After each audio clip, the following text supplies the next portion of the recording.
বাঙালির 12 মাসে 13 পার্বণের মধ্যে অন্যতম উৎসব চৈত্র মাসের গাজন। আর সেই গাজনেই সন্ন্যাসীদের ঢল নেমে গেল রাস্তায়। হুগলি জেলার গোঘাট থানার অন্তর্গত মণ্ডলগাঁতি এলাকায় বিভিন্ন জায়গায় রয়েছে দেবাদিদেব মহাদেবের মন্দির এবং সেই সব মন্দিরে অনুষ্ঠিত হয়ে আসছে গাজন উৎসব। আজ সেই গাজনের অঙ্গ হিসাবেই বের হয়েছেন সন্ন্যাসীরা। সকলের মুখে একটাই স্বর, হর হর মহাদেব। তারই কিছু ঝলক আমরা তুলে ধরলাম আপনাদের সামনে। আরামবাগের নৈশারায় থেকে রাজু আলী খানের রিপোর্ট, আরামবাগ টাইমস।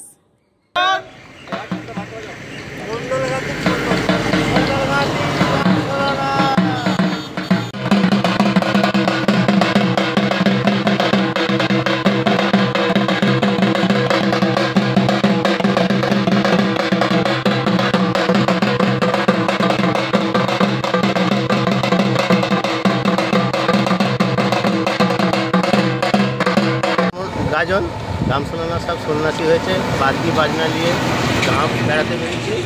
আমরা এখন গাঁ বেড়াতে যাব। এখানে নৈশারায় এসেছি, নৈশারা থেকে আমাদের গ্রামে যাব। আরও বাদ্যি বাজনা আসবে, সেখানে সহকারে আমরা গ্রাম ঘুরবো।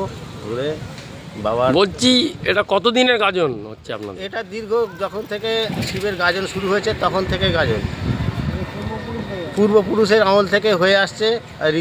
রীতি প্রথা মেনে গাজন হচ্ছে। এই গাজন কদিন ধরে হয়?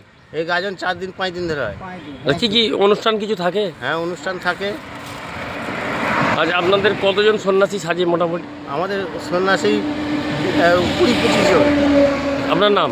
আমার নাম গণেশ মিত্রে।